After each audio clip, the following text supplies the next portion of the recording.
Hello and welcome back to another episode of Truly Bedrock with me, Mr. Beardstone. I hope everyone's doing well. We've had a few changes around the house. So you may notice we have a hardwood floor now, which is looking a lot better than the grass we had before, and also we've got a lot more space here because I've just logged in and it appears Tiz has moved upstairs. He's created his own little foxhole up here. Other than that, however, not much else has changed, on my side at least anyhow. So if we look around the town, however, we can see that building over there is getting a lot bigger, and apparently there's a horse that just really wants to be our friend. Not today, friend. I'm sorry. I've got other things I need to be doing. But one of those other things does actually involve training an animal and giving it a name, because I want to get myself a mule. Or, well, for now I guess it's going to have to be a donkey, because I don't have the things needed to breed a mule. But if we can go find ourselves a donkey, it's going to make getting between here and our bunker much quicker and easier. Once we have ourselves a donkey, I do wish to go and explore back at the Soul Sand Valley. You know where we got lost previously? I appear to have gotten lost. So what I didn't show you last time on that clip was we also found a skeleton spawner. It's only a few blocks below the surface, and I want to go back there and turn that into an early game XP farm, and also it would be really handy for the bones, let's be perfectly honest. I like to build with bone blocks, and the bone meal would be a big help at the moment. First things first, however, we're going to find ourselves a donkey, and I have seen some roaming around on these back hills, but I can't see any at the moment. I'm going to get to a high point, use my telescope, and see what we can spot.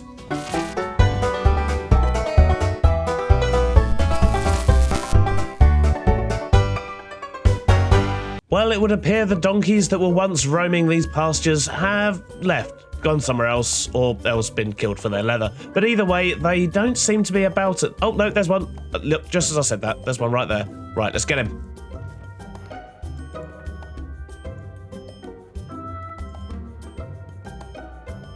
First time, look at that. Okay. And he's okay, he's okay. He's not massively fast, but he's not too slow either. This'll do, this'll do. And what we can do with a donkey, of course, is put a chest on it. Look at that.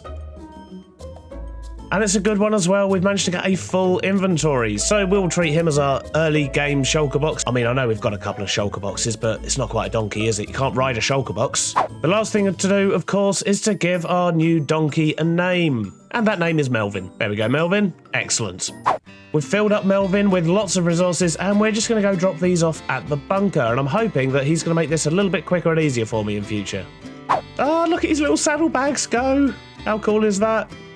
Oh dear, it's the simple things. Okay, that's that supply run complete. The sun's going down, so let's see if we can quickly get back before it gets too dark and all the mobs appear. Ah, we weren't quick enough, there's zombies. Right, we've slept through the night. Now it's time to head off towards the skeleton spawner. So the plan there, because it's only a few blocks below the surface, is to try and make it, you know, a bit of a spectacle, you know, something a little bit more visible than usual from the surface than a skeleton spawner would otherwise be, and that's because I want to make use of tinted glass, if we can find enough amethyst to, of course, make some. Okay, so we've made it to the ocean with Melvin, and it is here that we need to now switch over to our boat. And here it is, right on the edge of the Soul Sand Valley. So there's actually a birch and diorite forest there, and then up on the top there we've got the dark oak forest. So that is the same dark oak forest that you can actually see from spawn. It's kind of right on the other side of it. So I think in future, it might make sense for us to sort of bridge across, maybe actually make a path, so we can ride Melvin over here. So as you can see, this is very close to the surface. It's only, what, sort of 8 or 9 blocks down? But what I haven't done, however, is clear out all the caves behind. So I think that's the first thing we're going to need to do, and it's already looking dangerous. Let's go.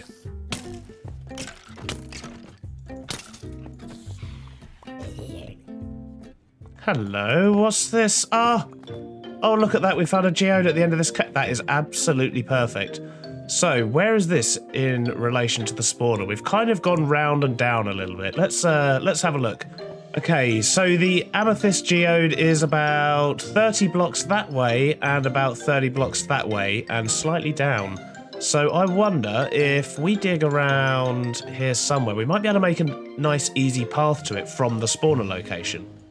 So I've made a nice little entrance at the top there, and I've now made my way into the geode itself. Now, these bits here are the ones that are going to be growing the crystals, and the more sides that are exposed, the more likely I am to get crystals, or at least the quicker I'm going to get crystals. These are also likely to be in range while we're working on the skeleton farm, so I think it's a good idea for me to go around and clear out as many of the blocks around the actual crystal generation ones as possible. So that's what we're going to do first. Right, there we go. I've cleared all the blocks out from around all of the ones that can actually spawn the crystals, and it looks like from my count we've actually got 19 of them. So that's exposed 6 sides on 19 of these blocks. I mean, some of them have only got 4 or 5 sides exposed because they're actually surrounded by more of them, but I think that should produce us a decent amount of these crystals.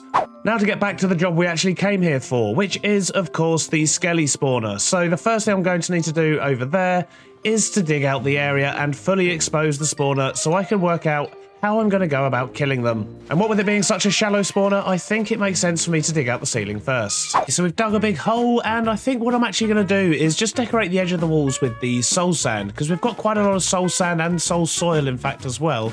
And I think this will just work quite well, and it should blend it into the landscape a little bit better, because it is pretty much going to be a wide open hole, just with some tinted glass over the top. The floor, of course, we're going to have to do with something else, because if we do that with the soul sand, bearing in mind we're going to be putting water down there, that's just not going to pan out very well. Okay, so we've covered the walls in the soul sand and soul soil, and I think the next thing to do is to jump down and actually sort out the bottom area. So we're going to need to work out where the water's going to flow, how we're going to do things, and I think, let me think, we've got 1, 2, 3, 4, 5, 6, 7, 8, 9. There would be 9, wouldn't there? Right, okay, so I think the first thing we're going to need to do is cover the floor. So the water, the maximum it's going to go to is there, unless we put a wedge in each corner, which, to be honest, I think is what we're going to do. So let me quickly get this floor in. Well, I've just put the water in, and I have to say that looks really cool, because on this side it's part of a river biome, and on that side it's part of a soul sand biome. So we've got kind of a blue mixing into red water, and to be honest, I think that's going to make this farm look really cool. The next step, however, is to sort out the sort of damaging system, and then the system to push them back up to the top again. I think I'm actually going to have the kill chamber just at the top on there, so you can actually look over the glass as you kill all the things. And to do that, I'm going to need to do the drop damage on them beforehand. So I need to dig down, I think it's about 22, 23 blocks down here, and then I need to dig back up again. So I think I have a plan on how I'm going to do this, and in order to achieve it, I'm going to need a piston, a slime block, and some terracotta, well, glazed terracotta actually, to be more precise, because I'm doing this the other way around to what you normally would. Normally, you'd pump them up to a height, and then you'd drop them to give them full damage, and then you'd kill them. However, I want to be able to kill them up here on the surface, so I can't really have a giant tube sticking out of the ground. I don't think that's going to look very good. So instead, what I'm going to do is I'm going to drop them down a hole there, and then I'm going to use a piston and a slime block to push them basically into a water tube, and then that's going to spit them out of this bit here. And I don't know exactly where I'm going to kill them. I think I can get away with standing on top of the spawner and killing them. I think the spawn radius thing resets on these 4 blocks above. So that's what I'm going to try and do. But as I said, that means I need to go all the way back home to get myself a piston, the slime blocks, and the glazed terracotta. So I might as well fill up my inventory with loads of this stuff and see what I can get. Ooh, in fact, let's go check on our crystals first, see if anything's actually grown. Okay, well, it looks like we've got some that are getting bigger, but I'm not entirely sure if they're actually at full size. So, oh dear. Okay, right, I fell down. So that one there doesn't look full size, but that one there looks a bit bigger. In fact, I don't know. I think they've got 3 stages of growth. I'm tempted to leave them for a bit longer, because I think if I take that off now, it's going to be a little bit too early. So yeah, for now, I'm going to leave it a little bit longer. We'll check these again once we've finished the farm. Or at least finished it to the stage where I need the tinted glass. I want to check out the route across the forests and actually see how far it is and whether it's even possible on foot, because I believe it might connect up over here pretty much to the birch forest. And I believe if I follow that round, it should take me right past Groovers and back to spawn. About 2 minutes later, and I find myself at spawn, so we can literally just follow the birch forest round. There was a small stretch that was a frozen river. So I think, though, if we were to chop down a few trees, do a little bit of work, we could probably get a path going to our skelly farm down pretty quickly. A short while later and I've got the mechanism sorted. So the skeletons will drop down here, take damage, and then they'll get pushed by the slime block across the ice and into the water tube. And this is going to send them back to the top. I do need to, however, turn this into water blocks. So I filled the whole thing up with kelp and that should just about do it. And as soon as we place this on the floor, that will turn it into a bubble column, like so. Excellent. So now, if we walk into the slime block, that should push us back across, straight into there, and shoot us up to the top. At least, that's the hope.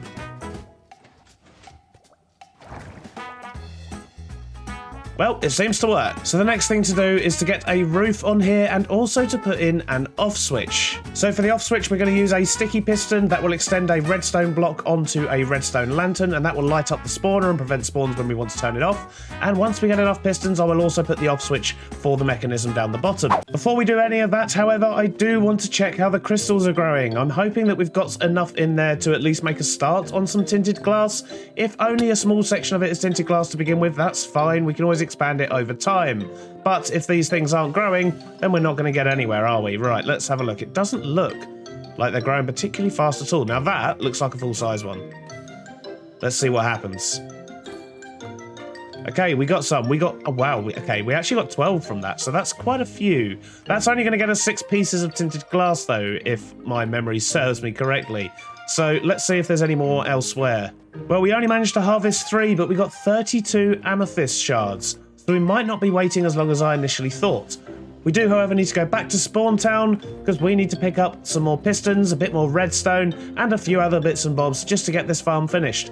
One of the main things, of course, being glass. So, I understand that there are certain enchants that you're not managing to get out of your fish farms island. Is that correct? Yes, indeed. I appear to have gotten one of them. Ooh, what's that? And, I have efficiency 4. Yes, please. Oh, very nice. Yeah, I accept payment in, at the moment, copper. Okay, just like copper ingots, raw copper ore, copper blocks, oxidized copper, what you want. So many different copper types, something like that. Here you go. Many copper. Just make it into a stack. Okay. Many copper. That's a lot. It's 64. Yay, thank you. Much appreciated. Beardy. Yes, hi Beardy. The other books that I have here, if either of you would like to trade for them, is I have an Aqua Affinity or Riptide, like it has both those.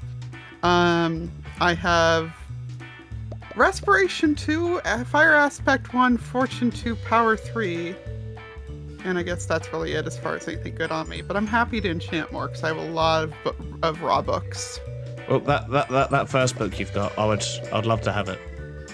The Aqua Affinity Riptide? Mm-hmm. I haven't tried it. I want to have fun with that. Yep. Yes, nice. Riptide's gonna be awesome. I also just have many copper blocks anyway, so you can just have some more. Oh, okay. So the down payment on some more. Yeah. I'm just gonna keep throwing blocks at you for a little while. Oh, okay. How many of those do you have? What the world? Well, that was one stack. Jeez. Oh, and you wanted some lapis. Oh yes, I wanted some lapis because I ran out. I thought I ran out of lapis. You're showing me up over here. Like I feel poor now. Me and my 22 blocks of copper. Oh. Hey Beardy, guess what? You've got more than me now, and I'm sad. Yeah, I got more copper than you. Oh no, Lee's coming up. We don't need to see this. No. We don't need to see this. No, we don't. No. I've seen enough. Well, that was a nice trip back to spawn. We managed to get ourselves a Riptide book, which we are definitely going to be making use of when I find my trident. I think I left it over in the bunker, but I'm going to have to check later. But now, though, we've got some glass with us, we've got more sand with us, we've also got, hopefully, everything we need to be able to make the glass. I mean, we're going to need a little bit more of the amethyst to be able to make the proper sort of see-through glass that we need. And I've completely forgotten a redstone lamp. Oh my. Right, we're going back for a redstone lamp. Or can I just make that out of redstone? And I haven't even got any redstone on me. Right, we're going back. One of these days I'll remember everything first time. So we got our redstone lamp installed, and I've also managed to get some more of the glass in, as you can see. But I've also built up the rest of the room, made it safe, and completed the spawner, and it works an absolute treat. All I have to do is flick this lever and boom, instant skellies. And then they fall down that hole down there, they disappear, and they take quite a lot of damage. And then they come flying out the top here, and I can kill them with one swing of my sword, which is exactly what we wanted. Look at that. Beautiful. This is going to get us bones. As you can see, I've already been collecting some because I was actually using some for the interior of this kind of build, I suppose. It's more like a lump of soul sand at the moment, but that's all I had to work with. I've also put a lava patch in the corner here that I can't fall into, just so I can get rid of a few things. I think ideally I want to put an item sorter on here so that we're only collecting the bones and everything else is getting spat into lava.